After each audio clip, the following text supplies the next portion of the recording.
demikian, yaitu ibu-ibu, saudari-saudari, akhwat-akhwat yang berbusana muslimah, kemudian dia teguh istiqomah berpegang dengan pakaian yang rapi di mana saja dia berada. Jadi bukan sekedar peraturan, dia lihat dia berada di Saudi, dia pakaian yang rapi. Dia berada di Indonesia, dia berpakaian yang rapi. Dia berada di negeri kafir, dia berpakaian yang rapi. Dengan berbusana muslimah, dia tutup auratnya di mana saja dia berada. Dia harus berpegang itu. Nah, orang-orang yang seperti ini yang istiqamah tetap tidak berubah, di mana saja berada dia tetap berpegang seperti itu. Jadi tidak mengikuti, wah kalau di Saudi dia pakai busana muslimah, kalau di luar tidak. Jangan seperti itu. Atau kalau di saat dia kumpul dengan wanita-wanita di tempat pengajian dia pakai busana muslimah. Giliran dia keluar dia tidak pakai busana muslimah.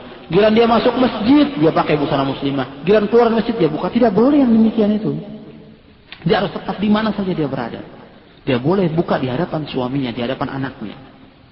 Seandainya ada tamu laki-laki dia tetap berpegang.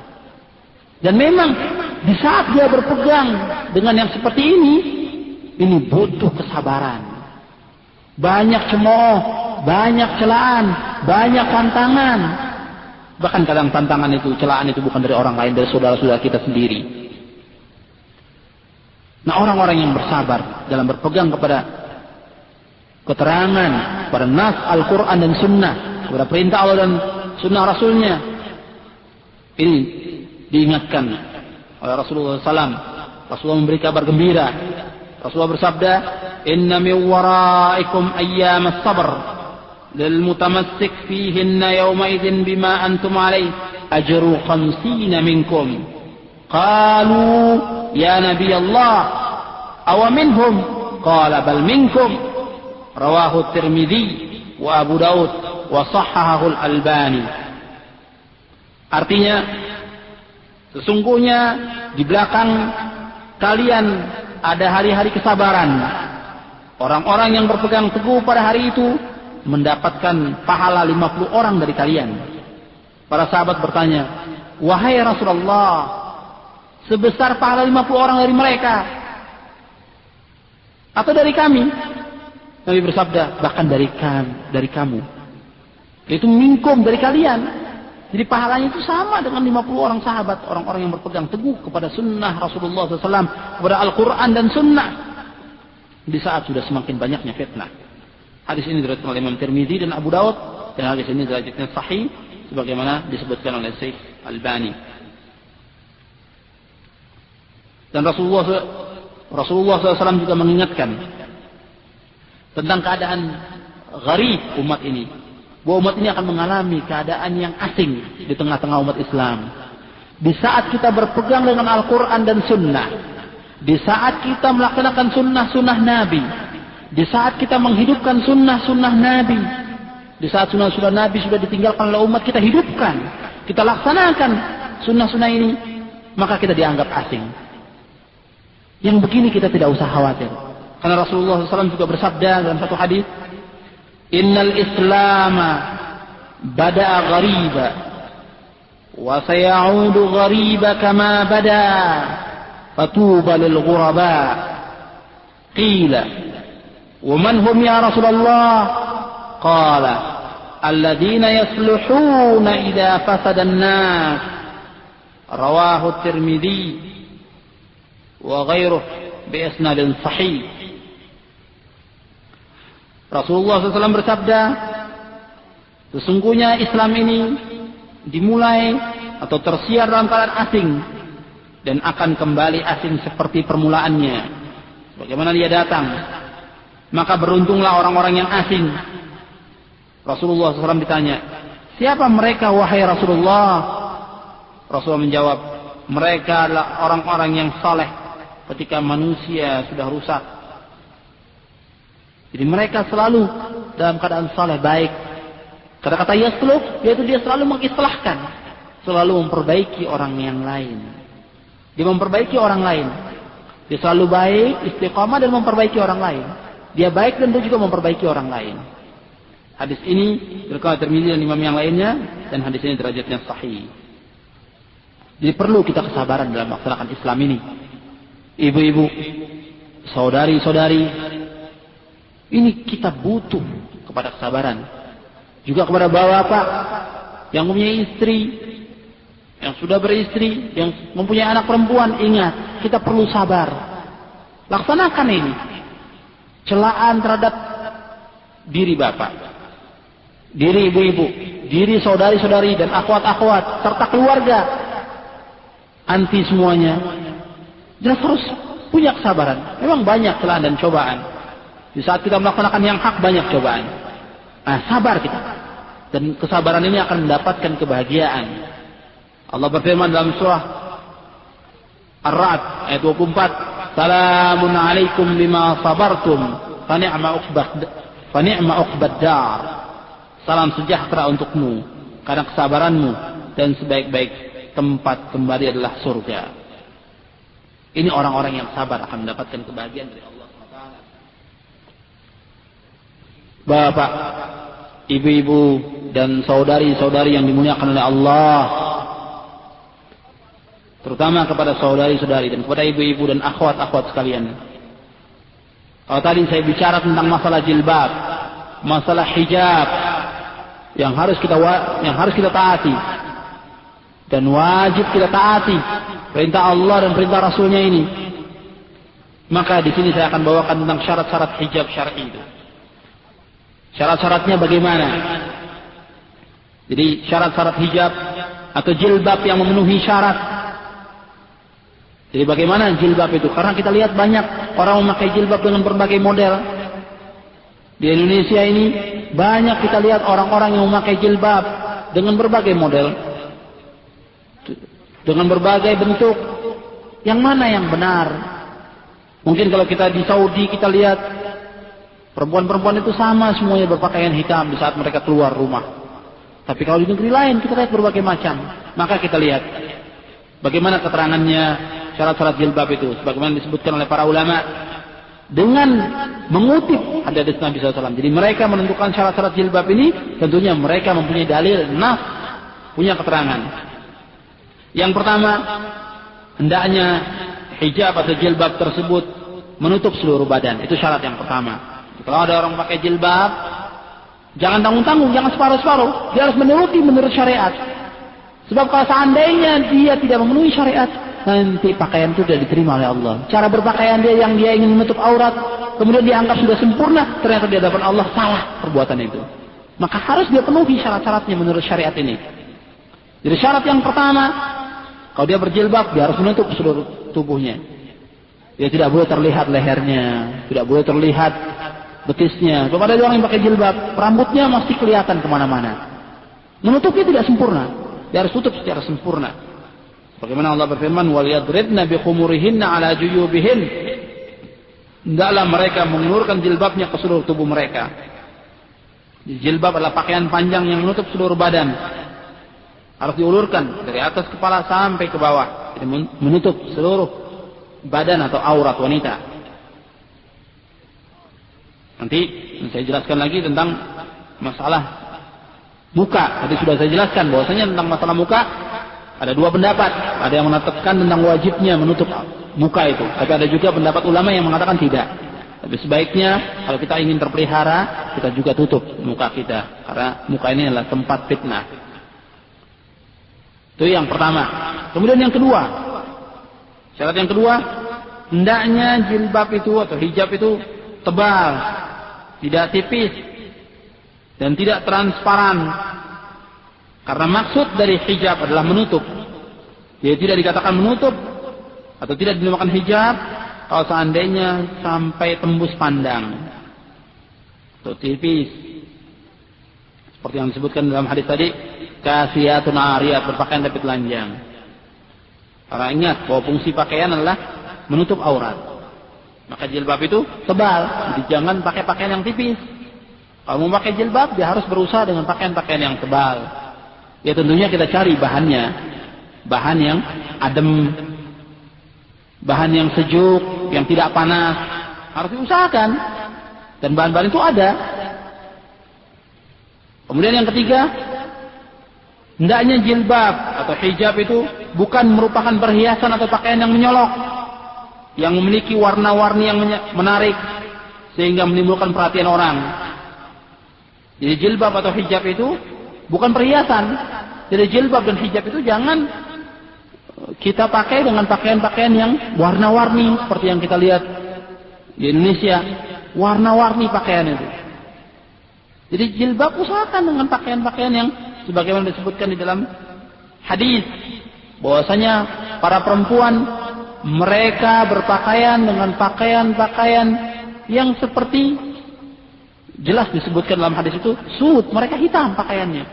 Nah, kita pakai pakaian ini tidak menyolok, tidak memiliki warna-warni yang menarik, yang tidak menimbulkan perhatian.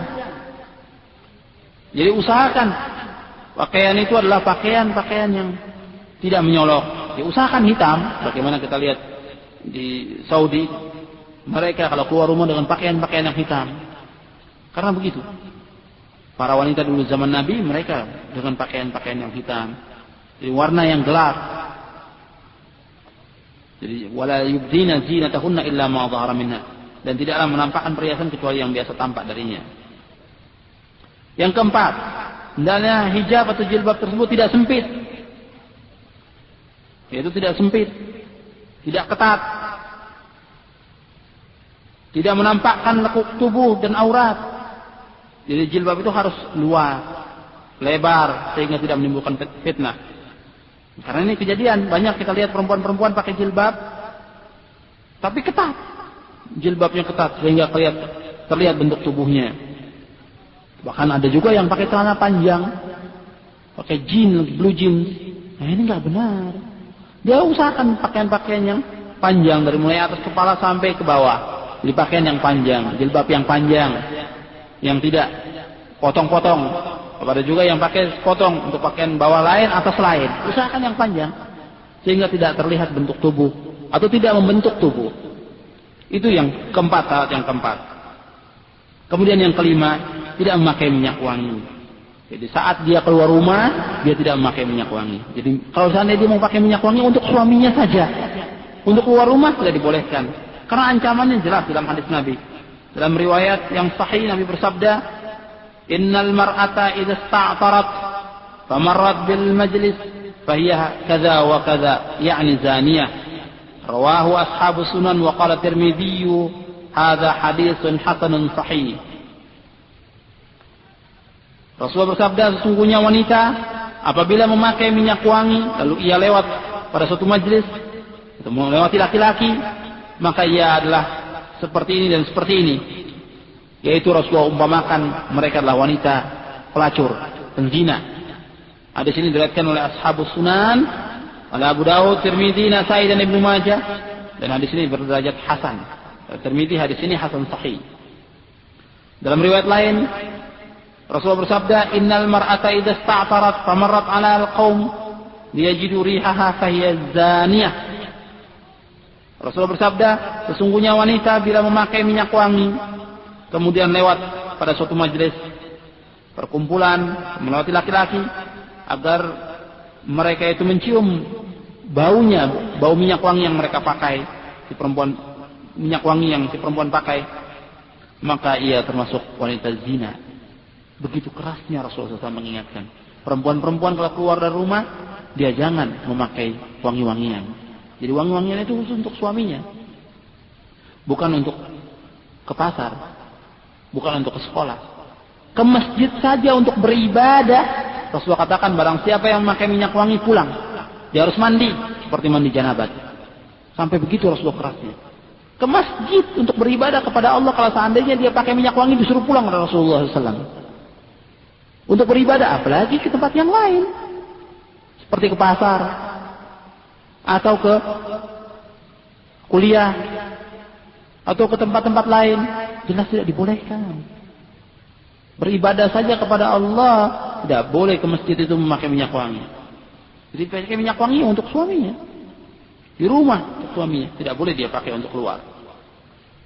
Itu yang kelima. Yang keenam, jilbab itu tidak boleh menyerupai pakaian laki-laki. Rasulullah SAW bersabda, la'anan Nabi SAW ar-rajul yalbasu لعن النبي صلى الله عليه وسلم الرجل يلبس لبسة المرأة والمرأة تلبس لبسة الرجل. رواه Abu Dawud dan Nasai.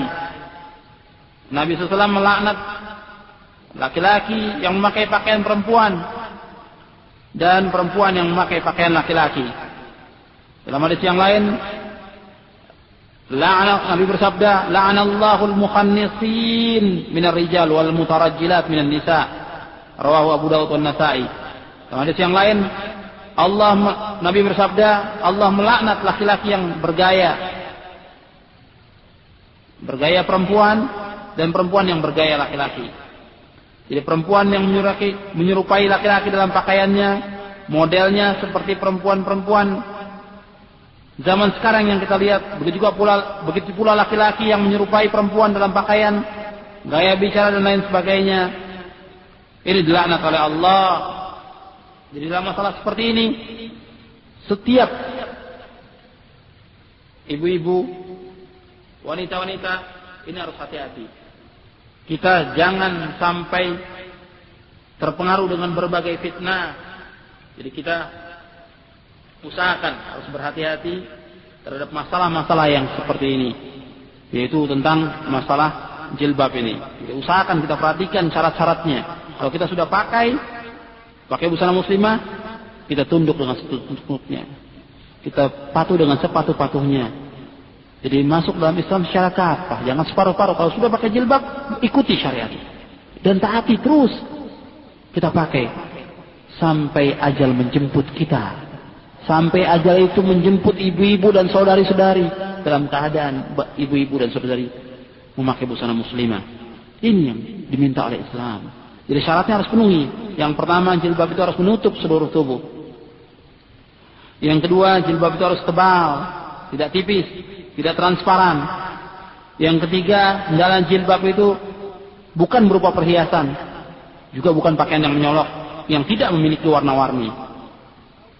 Yang keempat, hendaknya jilbab itu tidak sempit, tidak ketat, tidak menampakkan lekuk tubuh dan aurat. Jadi jilbab itu harus lebar, luas dan lebar, dan tidak menimbulkan fitnah. Yang kelima, dikala berjilbab tidak boleh dia memakai minyak wangi, sehingga laki-laki mencium baunya, tidak dibolehkan. Kemudian yang keenam, hendaknya jilbab itu tidak menyerupai pakaian laki-laki. Seperti yang kita lihat, banyak perempuan-perempuan yang memakai celana panjang, pakai kaos, ini tidak dibenarkan. Tapi di atasnya dia berkerudung. Di dalam Islam tidak dibenarkan yang demikian ini. Jadi ibu-ibu, saudari-saudari, dan akhwat-akhwat yang dimuliakan oleh Allah SWT, usahakanlah kita taat kepada Allah dengan sepenuh-penuhnya. Kita perhatikan masalah ini, karena masalah ini adalah masalah besar, bukan masalah kecil. Jadi jangan kita terpengaruh dengan berbagai mode, terpengaruh dengan propaganda-propaganda yang kotor, terpengaruh dengan omongan-omongan yang tidak benar, celaan-celaan yang mengatakan perempuan-perempuan yang berjilbab itu adalah perempuan yang terkungkung, perempuan-perempuan yang berpenyakit, atau perempuan-perempuan seperti ninja dan lain-lain. Celaan-celaan ini itu biasa. Kita hindari diri kita dari mengikuti keadaan yang sudah demikian rusak. Zaman ini zaman fitnah. Kata Nabi SAW tentang zaman fitnah ini, kadang-kadang orang itu pagi dia beriman, sore dia kafir. Sore dia beriman, kemudian pagi dia kafir, karena menjual agamanya dengan harga yang sedikit dari dunia. Jadi ini harus diperhatikan. Jadi nasihat yang perlu saya sampaikan nasihat saya kepada para wanita, ada 11 nasihat yang perlu dipegang. Yang pertama adalah beribadah kepada Allah semata, sesuai dengan apa yang diisyaratkan berupa ibadah yang terdapat dalam Al-Quran dan hadis Nabi yang sahih. Kemudian yang kedua, hati-hatilah terhadap syirik dalam akidah dan ibadah, sebab syirik menggugurkan amal dan menyebabkan kerugian. Yang ketiga, hati-hatilah terhadap bid'ah, baik dalam bidang akidah maupun dalam bidang ibadah, sebab setiap bid'ah adalah sesat dan orang-orang yang sesat ada di dalam neraka. Yang keempat, jagalah salatmu dengan sempurna, Sebab orang yang selalu menjaga salatnya, ia akan lebih menjaga dalam hal yang lainnya.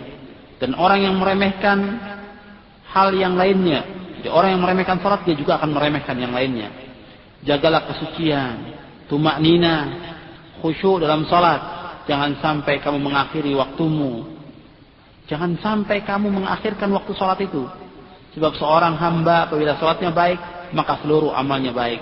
Sebaliknya, bila salatnya rusak, maka amal perbuatannya juga tidak baik. Yang kelima, taatilah suamimu. Jika kamu sudah berumah tangga, janganlah sekali-kali kamu menolak keinginannya dan melanggar perintahnya selama dia tidak menyuruh dalam maksiat dan dosa. Taati suamimu. Yang keenam, jagalah apa yang dipesankan oleh suamimu di saat suamimu tidak ada dari kamu, sedang safar, tidak berada di sisimu. Usahakan jaga dirimu, jaga hartanya, jaga anak-anak. Itu usahakan. Yang ketujuh, berbuat baiklah kepada tetanggamu dengan perkataan dan perbuatan sebagai balas budi dan menolak keburukan. Berbuat baiklah kepada tetangga. Yang kedelapan, tinggallah atau tetaplah dalam rumahmu. Jangan keluar kecuali dalam keadaan darurat. Dan bila kamu keluar dari rumahmu, usahakan dengan menutup aurat, berjilbab. Jangan sampai kamu berpakaian tapi telanjang. Usahakan menutup auratmu. Yang kesembilan, berbuat baiklah kepada kedua orang tuamu dengan perkataan dan perbuatan selama mereka menyuruhmu dalam kebaikan. Jika mereka menyuruhmu dalam maksiat, maka tidak boleh kamu taat kepadanya. Sebab tidak ada ketaatan dalam berbuat maksiat kepada Allah. Taati orang tuamu. Yang kesepuluh, curahkan perhatianmu terhadap pendidikan anakmu. Jika kamu sudah mempunyai anak, biasakanlah mereka jujur, bersih, benar dalam perkataan dan perbuatan. Serta ajarkanlah kepada mereka adab yang tinggi, adab yang mulia, akhlak yang terpuji. Suruhlah mereka sholat 5 waktu ketika mereka berumur 7 tahun. Dan pukullah mereka bila mereka berumur 10 tahun. Usahakan pisahkan tempat tidurnya antara anak laki-laki dengan anak perempuan. Pisahkan. Karena begitu perintah Nabi SAW. Kemudian yang ke-11, perbanyaklah zikir, banyaklah sedekah, banyaklah infak. Usahakan biasakan berzikir. Ketika kita selesai sholat 5 waktu, zikir. Baca zikir pagi dan sore. Ada buku-buku doa dan zikir. Ada yang sudah jelas disahihkan. Bahkan kalau di sini dijelaskan di buku-buku tentang zikir-zikir yang saya sudah ada. Tinggal kita baca buku itu. Kita amalkan pagi dan sore. Sebab dengan kita berzikir, kita selalu mengingat Allah. Kita banyak mengingat Allah. Dengan mengingat Allah, kita akan tenang. Sebagaimana Allah berfirman, ala bi dzikrillahi tatma'innul qulub. Ketahuilah, sesungguhnya dengan mengingat Allah, hati kita akan tenang. Jadi manfaatkan waktu kita. Banyaklah kita berzikir kepada Allah. Dan perhatikanlah nasihat-nasihat ini. 11 nasihat yang saya sampaikan kepada ibu-ibu, kepada saudari-saudari, kepada akhwat. Peganglah, camkanlah ini. Ini semua apa yang saya sampaikan ini ada nasnya, ada hadisnya, ada keterangan dari Al-Quran dan Sunnah. Maka ambillah, kita peganglah erat-erat. Mudah-mudahan akan membawa kebahagiaan bagi kita semuanya. Mudah-mudahan apa yang saya sampaikan bermanfaat bagi saya dan bagi saudari-saudari sekalian. Kita tutup dengan subhanakallahumma wa bihamdika asyhadu an la ilaha illa anta astaghfiruka wa atubu ilaik. Assalamualaikum warahmatullahi wabarakatuh.